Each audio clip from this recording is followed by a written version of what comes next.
Drug.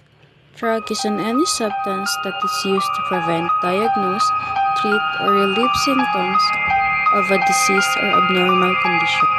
Drugs can also affect how the brain and the rest of the body work and cause changes in mood, awareness, thoughts, feelings, or behaviors.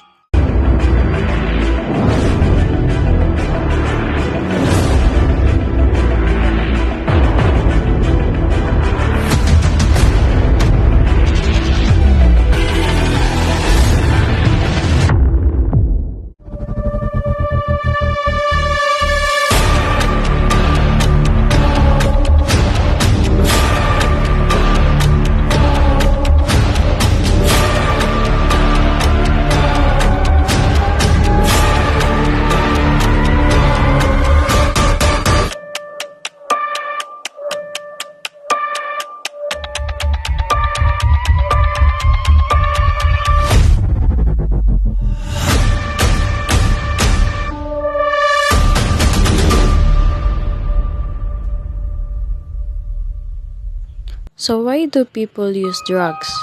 People use drugs for many reasons, like they want to feel good, stop feeling bad, or perform better in school or at work, or they are curious because others are doing it and they want to fit in.